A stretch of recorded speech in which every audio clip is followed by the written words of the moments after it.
तो हाय दोस्तों, तो बात करते हैं आज वोडाफोन आइडिया के बारे में। ये एक ट्रैप है, ये रियली में ऊपर जाने का दम रखती है वोडाफोन आइडिया। देखो, दम की बात करी जाए तो वोडाफोन आइडिया के अंदर बहुत, ठीक है, वो रखती है दम ऊपर जाने का। पर ये जो अभी ऊपर जा रही है कि ये ट्रैप है, इसमें पैसा लगाना चाहिए नहीं लगाना चाहिए, इस फ्लो में पैसा लगा के पैसा बनाना चाहिए नहीं बनाना चाहिए, इन सारी चीजों के बारे में बात करेंगे। तो वीडियो में बने रहे, आगे बढ़ते बढ़ते 10 मिनट के अंदर अंदर इसके फाइनेंशियल्स के बारे में बात करेंगे। मतलब इसके अंदर क्या बेनिफिट्स हैं, स्टॉक के अंदर क्या पॉजिटिव पॉइंट्स है, क्या नेगेटिव पॉइंट्स हैं, इन सारी चीजों के बारे में बात करेंगे। फाइनेंशियल्स को डिस्कस करेंगे, कंपनी के ऊपर कंप्लीट एनालाइज करेंगे और बाद में अपना पॉइंट ऑफ व्यू रखेंगे। तो इससे पहले, इसको वीडियो को स्टार्ट करने से पहले, ट्रेडिंग की दुनिया को अगर आपने नहीं देखा तो पहले ट्रेडिंग की दुनिया को लाइक शेयर सब्सक्राइब कर लीजिए। और वीडियो अगर अच्छी लगे, पहले तो वीडियो को अंत तक देखें और उसके बाद वीडियो अच्छी लगे तो प्लीज लाइक करें। अभी देखने के लिए मिल रहा है 1.5% उठा है। अगर इसके थोड़े चार्ट पे चलते हैं तो लगभग लगभग एक साल के अंदर लगभग लगभग पैसा आपका 2 गुना कर चुका है। उसके अलावा 30% के इसने रिटर्न दिए, जो कि आपको देखने के लिए मिलता है कि ये कंप्लीट अभी जो बुल रन है उसका एक बेनिफिट है। ठीक है, कंपनी 5 रुपए लो था, 18 रुपए 40 पैसे हाई था। अगर देखा जाए तो 4 गुना पैसा कर चुकी है लोगों का ये। अगर किसने लो में खरीदा और हाई में बेचा है तो लगभग लगभग 4 गुना का कर चुकी है। ठीक है, अगर मार्केट कैप और एंटरप्राइज वैल्यू के हिसाब से देखा जाए तो बहुत बड़ा गैप है, कंपनी और भी आगे जा सकती है और ये अभी 18 से तो बहुत ऊपर जा सकती है। ठीक है, पर ये चीजें रोकती हैं इसे, बुक वैल्यू नेगेटिव है कंपनी की। अब पॉजिटिव और नेगेटिव पॉइंट पे बात करते हैं। ठीक है, पैसा ऊपर जा सकता है नहीं जा सकता, उसके लिए तो मार्केट कैप और एंटरप्राइज वैल्यू के अंदर बहुत बड़ा गैप है। कैसे है, क्या है, किस किस तरह से है, तो इसके लिए कमेंट कर दो, मैं समझा दूंगा। ठीक है, क्योंकि बहुत बड़ी वीडियो बन जाएगी नहीं तो। बुक वैल्यू जो है वो नेगेटिव है कंपनी की। ठीक है, फेस वैल्यू 10 रुपए की, जो कि बहुत अच्छा है, क्योंकि बहुत सारी कंपनीज ऐसी हैं जिनकी 1 रुपए की बुक वैल्यू होती है, फेस वैल्यू होती है, उससे अच्छा 10 रुपए ही है। ठीक है, कैश की बात करें तो अच्छी बात है कि 750 करोड़ का कैश इन पे है। पर यहीं पे आप देख सकते हैं 2 लाख करोड़ का डेप्ट है। तो ये 700 करोड़ का कैश किसी काम का नहीं है, मेरे हिसाब से किसी काम का नहीं है, ये बहुत घटिया है। ठीक है, 2 लाख करोड़ का इन पे उधारी है, मतलब बहुत बड़ी एक बात होती है। 50% का होल्डिंग है प्रमोटर्स का, पर इस पे भी डिस्कस करेंगे हम कि प्रमोटर होल्डिंग्स का क्या सिनेरियो है। ठीक है, अर्निंग पर शेयर की बात करी जाए तो एक स्टॉक पे आप कम से कम 6 रुपए का नुकसान कर रहे हो, और स्टॉक ही अगर 18 रुपए का होगा या 5 रुपए का होगा और उसमें आप 6 रुपए कमा रहे हो तो क्या कमा रहे हो, कुछ नहीं कमा रहे सर।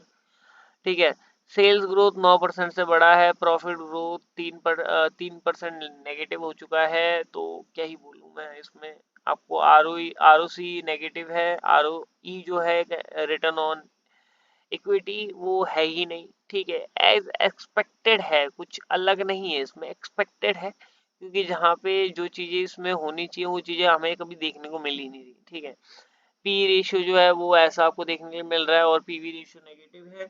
अभी ऐसे छोटे मोटे स्टॉक बहुत उठ रहे हैं जिनके पीवी रेशियो जो है वो मतलब डाउनवर्ड है। बट इस चीज को याद रखिएगा, पीवी रेशियो जो होता है, पीवी चार्ट जो होता है, वो काफी इंपॉर्टेंट रोल प्ले करता है, और वो नेगेटिव होता है तो स्टॉक्स बढ़ने में बहुत दिक्कत आती है। अगर स्टॉक्स बढ़ रहे हैं तो कहीं ना कहीं मेरे पॉइंट ऑफ व्यू से शायद ऑपरेटर्स हो। अगर ऑपरेटर्स होते हैं, देखो बुल रन है तो बुल रन ये इस पॉइंट से भी होगा कि लोग अपने हिसाब से पैसा लगा रहे हैं, एजम्पशंस होती है देखो। पर पीवी रेशियो नेगेटिव है, आलोक इंडस्ट्री की पीवी रेशियो नेगेटिव है, तो ऐसी कंपनीज में लोग पैसा लगा रहे हैं जिनकी पीवी रेशियोस नेगेटिव है, तो लोगों को शायद अवेयरनेस कम है। ठीक है, अगर आपको पीवी चार्ट्स जानने हैं क्या होता है कैसे होता है तो आप प्लीज कांटेक्ट करें नीचे कमेंट में, तो हम इस पर डेडिकेटेड वीडियो बनाएं। ठीक है, अब बात करते हैं कंपनी के पीयर कंपैरिजन में डायरेक्ट सेकंड नंबर पे आ चुकी है। ठीक है, कंपनी की स्टॉक प्राइसेस इतनी जल्दी बढ़ रहे हैं कि यार मार्केट कैप तो बढ़ेगा ही बढ़ेगा। अर्निंग पर शेयर नेगेटिव है उससे। अब अगर बात करी जाए तो यार देखो, भारतीय एयरटेल का भी अर्निंग पर शेयर नेगेटिव है, आर ओ सी भी, मतलब लगभग लगभग इनकी पूरी इंडस्ट्री की लग रखी है। ठीक है, क्योंकि इनकी इंडस्ट्री की जियो के आने के बाद तो बहुत तगड़ी लगी है, और अभी इनके बारे में कोई ज्यादा बेनिफिट्स है भी नहीं, कुछ सब्सिडीज नहीं है। ठीक है, मार्केट में ऐसा कोई इनका ट्रेंड नहीं है, मार्केट इनके लिए लिमिटेड है। आपको स्टॉक में पैसा लगाने से पहले ना इनकी मार्केट साइज देखनी चाहिए। जो फोन की मार्केट साइज है वो भी लिमिटेड है, ठीक है। और फोन की मार्केट साइज से ज्यादा जो सिम की मार्केट साइज है या नेटवर्क की मार्केट साइज है ना, वो और ज्यादा लिमिटेड है, ठीक है। इसीलिए वोडाफोन, आइडिया, एयरटेल ये सब पहले क्या करते थे, सिम बेचते थे। अब ये ब्रॉडबैंड बेचने लगे हैं, क्योंकि उनको लग रहा है कि अब सिम से कोई काम नहीं हो सकता। 130 करोड़, 150 करोड़, 200 करोड़ की जो जनता है, 150 करोड़ के आसपास की जो जनता है, उनको 150 करोड़ ही सिम जाएंगे, उससे ज्यादा सिम नहीं जा सकते। उसमें से आधे जो हैं वो नाबालिग हैं, उन पे वैसे ही फोन नहीं होता मैक्सिमम पे। टीयर 3 की सिटीज में फोन्स बहुत कम यूज होता है। तो इनका किसी भी एंगल से जो काम नहीं हो सकता। टीयर 1 टीयर 2 में कितने ही सिम बांटते रहेंगे, ठीक है। तो इनका जो मार्केट साइज है बहुत लिमिटेड है, पहले मार्केट हम बहुत एक्सटेंड कर चुके हैं, ठीक है। तो इनका प्रॉफिट कमाने का जो बहुत ज्यादा नजरिया है, जो आप लोगों की साइड से आप लोग सोचते हो कि नहीं हो जाएगा, नहीं होता यार, नहीं होगा। मार्केट लिमिटेड है, मार्केट अनलिमिटेड नहीं है कि कुछ भी कहीं पे बेचने चालू कर दे और बिक गया। ब्रॉडबैंड भी इन लोगों का नहीं बिकता, उसमें भी जियो और जो एयरटेल है उन्होंने बहुत बड़ा एक अपना दबदबा बना रखा है, ठीक है। बात करते हैं रेशियोज के बारे में, तो रेशियोज में यार सेल्स बढ़ती हुई दिखी है पर नेगेटिव हो चुका है प्रॉफिट। आरओई वर्किंग ही नहीं है, ठीक है। आरओसी जो है वो भी नेगेटिव है। कंपनी की डेप्ट अपॉन इक्विटी -2 है, 110%, रेड फ्लैग होता है ये, ठीक है। -2.73। हम 1 या 1 से ऊपर भी चले जाने पे भी हम इस पे पैसा नहीं लगाते। इसमें ये रहता है कि आपके पास जितनी उधारी हो और आपके पास जितना पैसा है, उधारी बढ़ जाती है, पैसा कम रहता है आपके पास। मतलब लगभग कंपनी अगर बिक भी जाती है तो भी उधारी नहीं चुका पाएगी, इस चीज को याद रखना। उसको दुगना पैसा लगेगा उधारी चुकाने में, ठीक है। कैश फ्लो कंपनी का जो है वो बढ़ चुका है, अच्छी बात है। मतलब 4.53। जो इंटरेस्ट कवर रेशियो है वो मतलब -2, मतलब -25। और जो हमारा CFO है वो तो वैसे ही 0 है, क्योंकि ऐसी कंपनी में CFO का कोई वर्किंग मुझे लगता नहीं है। हाँ, अब मैंने बोला था प्रमोटर होल्डिंग पे बात करेंगे। प्रमोटर होल्डिंग आप देख सकते हैं 75% का था, अभी 50% का रह चुका है। मतलब खुद के मालिकों को उसकी कंपनी में भरोसा नहीं है। जब खुद के मालिकों को कंपनी में भरोसा नहीं है ना, किसी और को नहीं हो सकता, ठीक है। इस चीज को याद रखना। प्रमोटर कर 50% हटा दिया जाए तो डीआईए होने का मतलब आराम से इंस्टीट्यूशनल्स घुसते हैं, और इंस्टीट्यूशनल जब घुसते हैं तो मतलब 100% चांसेस होता है कि इसमें मैनिपुलेशन हो सके, अगर बहुत बड़ा वॉल्यूम है और डीआई के पास बहुत बड़ा वॉल्यूम है। और एफएफआई का मिलाया जो कम से कम 36% का वॉल्यूम है इन पे, 36-37% का। और पब्लिक के पास, बेचारों के पास सिर्फ 12% की होल्डिंग है। अब जब इनके पास 12% की होल्डिंग है तो यार कोई मतलब नहीं बैठता। और अगर मैं बताऊं तो इनकी स्ट्रेंथ और लिमिटेशन पे ज्यादा मैं डिस्कस करूंगा नहीं, क्योंकि ये सारी डिस्कस मैं ऊपर कर चुका हूँ, ठीक है। अब बात करते हैं इनके किसकी क्वार्टर रिजल्ट की। तो यहाँ पे आप क्वार्टर रिजल्ट देख सकते हो, ग्रोथ पे, ठीक है। ये रही ग्रोथ, ठीक है। और यहाँ पे अगर देखा जाए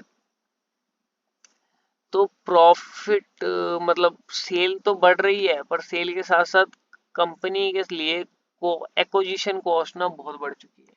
अब देखो जब मार्केट लिमिटेड होती है तो एक्विजिशन कॉस्ट लगता है।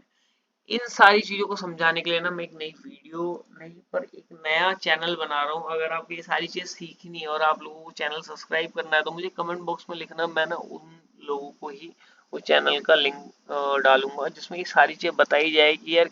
कस्टमर एक्विजिशन कॉस्ट क्या होता है, कंपनी इसको किस तरह से समझते हैं और किस तरह से क्या क्या रहता है, ठीक है। वो चैनल बिल्कुल फ्री है, कुछ ऐसा नहीं है कि मैं कुछ पे लूंगा या ऐसा कुछ, बिल्कुल नहीं, बिल्कुल फ्री ऑफ कॉस्ट है। जितने भी सब्सक्राइबर रहेंगे उन लोगों के लिए, ठीक है।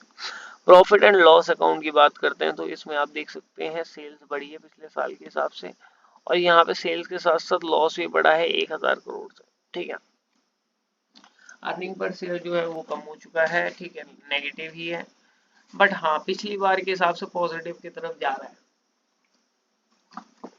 शायद कुछ टाइम बाद ये पॉजिटिव हो जाए और उस टाइम से हमें एक अच्छी रैली देखने के लिए मिले और ये स्टॉक 50-60 रुपए तक जाए। बैलेंस शीट की बात करी जाए तो आप यहाँ पे देख सकते हैं, बैलेंस शीट में आपको कैपिटल जो है, शेयर कैपिटल बढ़ता हुआ दिख रहा है, अच्छी बात है। पर जो यहाँ पे टोटल रिजर्व मतलब 1,22,000 करोड़ से नेगेटिव है। यहाँ पे आप बोरोइंग्स देख सकते हो, 1,75,000 करोड़ की बोरोइंग्स थी, अभी आप यहाँ पे देखो कि 1,90,000 करोड़ के आसपास की बोरोइंग्स बन चुकी हैं। मतलब उधारी ये इतनी बढ़ा चुके हैं कि यहाँ पे एक भी उधारी इनके रखे हुए कैश से नहीं चुकने वाली। इस चीज को याद रखना, कंपनी बिक भी जाएगी ना तो भी अपनी उधारी नहीं चुका पाएगी। ठीक है, अगर यहाँ पे बात करी जाए तो जिंदगी में एक बार ये मतलब आई थी ढंग से ये कैश फ्लो में पॉजिटिव, और उसके बाद फिर ये इसकी लग गई। ठीक है, 1152 करोड़ के सॉरी 92 करोड़ के आसपास का इनका नेगेटिव कैश फ्लो है। कंपनी डिविडेंड 2016 में देती थी। इस चीज को देखना मत कि खुश हो जाओगे कि डिविडेंड मिलता है, ऐसा नहीं मिलता यार, नहीं मिलता, इस कंपनी में कुछ नहीं मिलता। राइट जो है वो 2019 में मिल रही थी, आप लोगों को देख के खुश हो जाओगे हमें राइट से मिलने लग जाएंगे, कुछ नहीं मिल रहा भाई, कुछ नहीं मिल रहा। कंपनी बुल रन की वजह से ऊपर जा रही है। ठीक है, अदरवाइज अगर ढंग से इसका फाइनेंशियल देखा जाए ना तो भाई आप इसमें पैसा ही नहीं लगाओगे। जब आप इसमें पैसा ही नहीं लगाओगे तो क्या ही मतलब। तो मैंने ओवरऑल पॉइंट आपको बता दिया। अभी लास्ट लाइन मैंने उसी में बोला कि अगर फाइनेंशियल ढंग से देखा जाए तो शायद इसमें पैसा ना लगाओ। और अगर फाइनेंशियल ना देख के फ्यूचर देख के चलोगे, या देखो मार्केट दो लोगों से चलती है, एक तो फाइनेंशियल एक फ्यूचर, और तीसरा जो होता है वो होते हैं बेचारे मासूम रिटेल इन्वेस्टर्स में जो वो लोग जो छोटा छोटा अमाउंट पैसा लगाते हैं और उनको कोई नॉलेज नहीं होती। ठीक है, उन भोले लोगों को तो साइड रखो क्योंकि उनको कुछ नहीं पता होता। वो मार्केट के लोगों के मार्केट लोग कहते हैं उन्हें, मतलब जो कहते हैं उन पे पैसा लगा देते हैं। ठीक है, यूट्यूब के लोग जो बोलते हैं या कहीं से उन्हें कुछ मिल जाता है, कोई टिप मिल जाती है टेलीग्राम ग्रुप से या यहाँ से वहां से, वो बेचारे उन पे पैसा लगा देते हैं, उनको हटा दो। मार्केट में अभी दो टाइप के लोग होते हैं, एक तो जो फाइनेंशियल की नॉलेज रखते हैं वो उन्हीं पे पैसा लगाते हैं जो फाइनेंशियली स्ट्रांग है या स्ट्रांग हो सकते हैं या वो तेजी में चल रहे हैं। और दूसरे लोग जो फ्यूचर देख के पैसा लगाते हैं घटिया कंपनी में, मतलब बिल्कुल लंगड़े घोड़े पे रेस लगा दो, रेस खत्म होने तक लंगड़ा घोड़ा जीत जाएगा, तो इस पॉइंट पे रेस मतलब पैसा लगाते हैं कुछ लोग। तो मैं इन दोनों में से मैं उसी पॉइंट पे पैसा लगाता हूँ जिस पर मुझे दिखे कि हाँ ये चीज हो सकती है। मैं लंगड़े घोड़े पे तभी पैसा लगाता हूँ जब मुझे लगे कि वो पैसा सही में रिकवर हो सकता है। देखो स्टॉक मार्केट में आ रहे हो ना तो एक चीज याद रखो कि आपने अगर 5,000 रुपये लगा दिए तो 5,000 को भूल जाओ पहले तो। ठीक है, क्योंकि वो कम भी हो सकती है बढ़ भी सकती है, पर इतना याद रखो यार जीरो बहुत मुश्किल से ही होती है कंपनी सेट होने के बाद। मेरे साथ भी बहुत सारी कंपनीज हुई हैं जो सेट हो चुकी हैं, मेरे पैसे लगे थे नहीं है।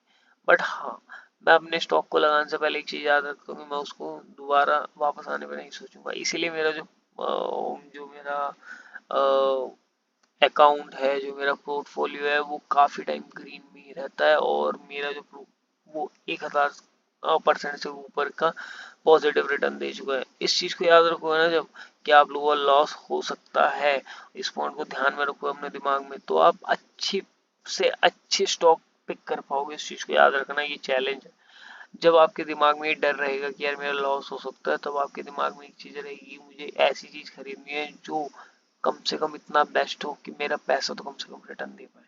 तो ऐसे स्टॉक्स आपको बहुत बड़ा रिटर्न दे जाते हैं। ठीक है, तो वीडियो अच्छी लगी तो लाइक करें, शेयर करें, सब्सक्राइब करें, और अगर आपको ऐसी चीजें जाननी है मार्केट कैप क्या होता है, एंटरप्राइज वैल्यू क्या होती है, तो बिल्कुल कमेंट बॉक्स में बताएं। तो कमेंट बॉक्स में बताएंगे तो हम आपको बिल्कुल 100% उस चीज को बताएंगे किस तरह से आप लोगों को बताना है, उस पर हम वीडियो बनाएंगे। और अगर आपको कंपनीज के फाइनेंशियल और सारी चीजों के बारे में जानना है, डिटेल्स में केस स्टडी के बारे में और छोटी छोटी डिटेल में जानना है कंपनीज के बारे में, तो नया चैनल बना ही रहे, कमेंट बॉक्स में बताओ तो बताते हैं उसके बारे में। ठीक है, मिलते हैं अगली वीडियो में नए स्टॉक के साथ। Thank you for watching this video.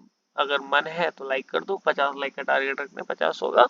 और कर दो यार, अगर सब्सक्राइब करना तो 50 तो कर दो बिल्कुल।